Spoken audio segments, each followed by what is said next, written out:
Hello students, इन दिनों भारत पाकिस्तान को लेकर बहुत तनावपूर्ण माहौल बना हुआ है और युद्ध की आशंका भी जताई जा रही है। इन सभी बातों को ध्यान में रखते हुए भारत सरकार भी अपने आप को मजबूत करना चाहती है और यही वो पॉइंट है जिससे हमें नई वैकेंसी की संभावना दिखाई दे रही है। भारत सरकार ने भी बीएसएफ में जो नई सेना की भर्ती है वो करना स्वीकार किया है।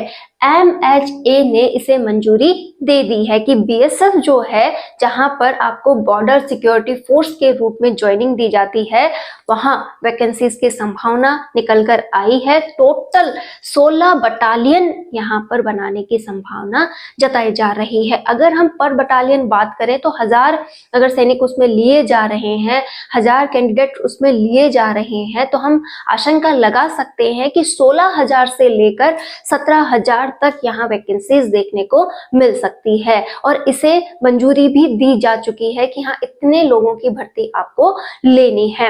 अब जब भर्ती हो रही है तो यहाँ पर आपके लिए क्या क्राइटेरिया रहे, क्या क्वालिफिकेशंस रहे, साथ ही साथ एज लिमिट आपके लिए क्या रहनी चाहिए, कौन से ऐसे मापदंड हैं जिन्हें पार करते हुए आप भी इसमें अप्लाई कर सकते हैं। तो जो कैंडिडेट्स बहुत लंबे समय से बीएसएफ में भर्ती होना चाहते हैं, जिनकी इच्छा है देश के लिए सेवा अर्पित करना, तो वो सभी यहाँ पर फॉर्म अप्लाई कर सकते हैं। अगर आप स्वयं भी इस फॉर्म को भर रहे हैं तो अच्छा, या फिर आप किसी को भी ये सजेस्ट कर सकते हैं कि इस प्रकार से वैकेंसी निकली हुई है, आप इसमें अप्लाई कीजिएगा। तो वैकेंसी क्या है, किस आधार पर निकाली जा रही है, क्या मापदंड है, उन सभी को अब यहाँ हम डिस्कस करने वाले हैं। देखिए, ये जो वैकेंसी होने वाली है वो बीएसएफ में होने वाली है, बॉर्डर सिक्योरिटी फोर्स के लिए होने वाली है।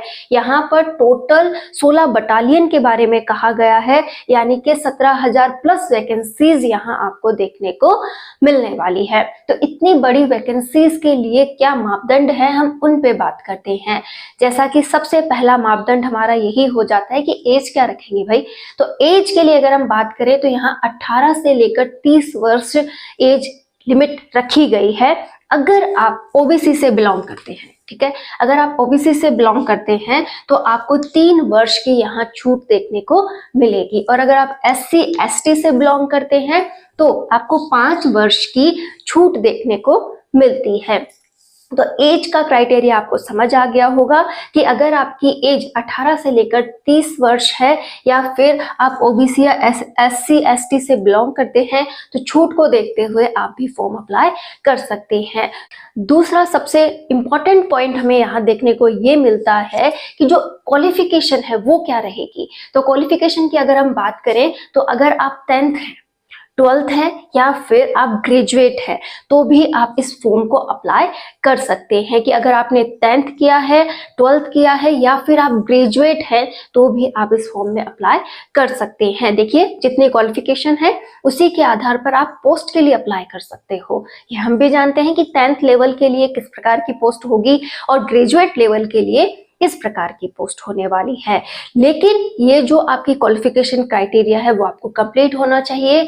आपको इस एज का और इस क्वालिफिकेशन का होना रिक्वायर्ड है, ठीक है। इसी के साथ मैं आपको एक और जानकारी यहाँ देना चाहूंगी कि अगर आप किसी भी गवर्नमेंट एग्जाम की तैयारी कर रहे हैं तो आप सभी को पता है कि अगर हम किसी एग्जाम की तैयारी करते हैं तो जितना पढ़ना इंपॉर्टेंट है, जितना रिवाइज करना इंपॉर्टेंट है, उतना ही हमें प्रैक्टिस करना भी इंपॉर्टेंट हो जाता है।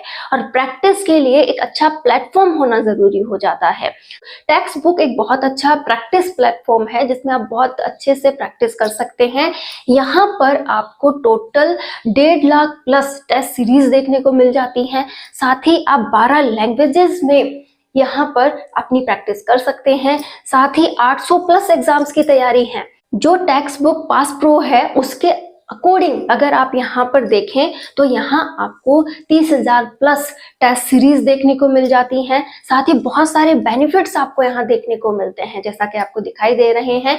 साथ ही अगर आप यहाँ पर देखें तो आप अपना एनालिसिस सेल्फ कर सकते हैं, क्योंकि यहाँ पर आपको क्या मिलती है, अपनी एनालिसिस करने का मौका मिलता है कि आप कितना स्कोर कर रहे हैं, आपसे कितनी मिस्टेक्स हो रही हैं, आप कितना सुधार करें, मतलब आपके वीक पॉइंट्स, ठीक है, आपके स्ट्रॉन्ग पॉइंट्स वो भी आपको यहाँ बताए जाते हैं, जिससे कि आप अपने वीक पॉइंट्स पे काम करते हुए आगे बढ़ सके।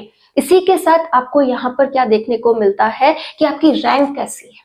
ठीक है, आप रैंक के अकॉर्डिंग अपने जो टॉपर्स हैं उनसे भी अपना कंपैरिजन कर सकते हो कि भाई मैं टॉप कैसे कर सकता हूँ, ये वाला भी आपको यहाँ देखने को मिलता है। साथ ही अगर आप टेक्स्ट बुक का पास प्रो मैक्स लेते हैं तो आपको यहाँ पर 10,000 प्लस टेस्ट सीरीज और देखने को मिल जाती हैं। साथ ही आप कभी भी रियल टाइम जब भी आप प्रैक्टिस कर रहे हैं, चाहे रात के 2 बजे भी आप प्रैक्टिस कर रहे हैं, उस समय भी आप अपने डाउट्स क्लियर कर सकते हैं। तो इस प्रकार से आपके लिए ये बहुत ही बेनिफिट वाला साबित हो सकता है। तो अब बात करते हैं हम आगे कि अगर हम इस वैकेंसी को लेकर चले तो हमारे लिए एज लिमिट ये होनी चाहिए, साथ ही क्वालिफिकेशन ये होनी चाहिए। अब कौन कौन सी पोस्ट हैं जिनके लिए हम अप्लाई कर सकते हैं। अगर यहाँ पर हम पोस्ट की बात करें तो आप कांस्टेबल जीडी के लिए अप्लाई कर सकते हैं, ट्रेडमैन्स के लिए अप्लाई कर सकते हैं, हेड कांस्टेबल के लिए भी कर सकते हैं, एएसआई और एसआई के लिए भी अप्लाई कर सकते हैं। देखिए, हर एक पोस्ट के अकॉर्डिंग आपकी क्वालिफिकेशन होगी, उसका फिजिकल बैकग्राउंड भी उसी के अकॉर्डिंग रखा जाएगा। थोड़ा सा फिजिकल बैकग्राउंड हम भी डिस्कस कर लेते हैं आपकी हाइट को लेकर कि जो मेल है उनकी 165 सेंटीमीटर होनी चाहिए और जो फीमेल है वो 150 सेंटीमीटर के समथिंग अगर हाइट रखती हैं तो वो भी इसमें अप्लाई कर सकते हैं। ये जो वैकेंसी होगी अभी तक इसमें यही बताया जा रहा है कि ओनली फॉर फिजिकल बेस पर इसको करवाया जाएगा। अगर माहौल ठीक रहता है तो यहाँ पर एग्जाम की संभावना भी जताई जा रही है, और अगर एग्जाम की संभावना है तो आपको नॉर्मल अपना जो एग्जाम पैटर्न है वो फॉलो करना है। आप उसी की तैयारी अगर किसी भी एग्जाम से कर रहे हैं तो भी आप यहाँ पर एग्जाम दे सकते हैं, क्योंकि इसमें जो नॉर्मल क्राइटेरिया रहेगा वो रहेगा reasoning, math, English, Hindi and GK. ये पॉइंट्स आपको आने चाहिए और ये पॉइंट्स आप अपने स्ट्रॉन्ग कर सकते हैं। किस प्रकार से कि अभी से आप जीके वगैरह की तैयारी करना स्टार्ट कर दीजिए। बहुत ही जनरल लेवल पे पेपर देखने को मिलता है, लेकिन जो पोस्ट है यहाँ थोड़ा टफनेस आएगी। जैसे एसआई के पेपर में आपको अलग देखने को मिलेगा, जबकि कांस्टेबल का जो होगा पेपर उसमें अलग देखने को मिलेगा। लेकिन सब में एक कॉमन पॉइंट होता है, वो है आप लैंग्वेजेस पे अपनी पकड़ रखें। जैसे हिंदी इंग्लिश आपके स्ट्रॉन्ग हो, साथ में मैथ स्ट्रॉन्ग हो, रीजनिंग स्ट्रॉन्ग हो और जीके पर आप अभी से अपनी पकड़ बनाना स्टार्ट कर दें। तो अगर एग्जाम होता है तो भी आपको अभी से तैयारी करनी चाहिए, और साथ ही साथ सबसे पहले आपको अपने फिजिकल पर ध्यान देना चाहिए कि अगर माहौल थोड़ा भी बिगड़ता है तो डायरेक्ट फिजिकल बेस भी आपको लिया जा सकता है, और फिजिकल के लिए आप अभी से प्रैक्टिस स्टार्ट करें। अगर वाला क्राइटेरिया क्रॉस कर चुके हैं, आपकी अच्छी फिजिकल हेल्थ हाइट है, तो आप इसमें जरूर अप्लाई कीजिएगा।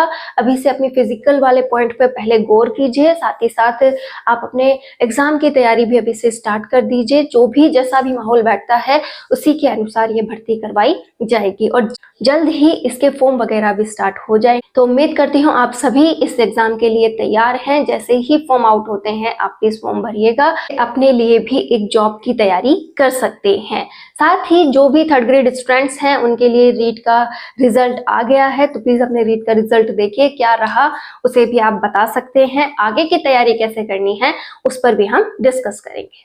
All the best.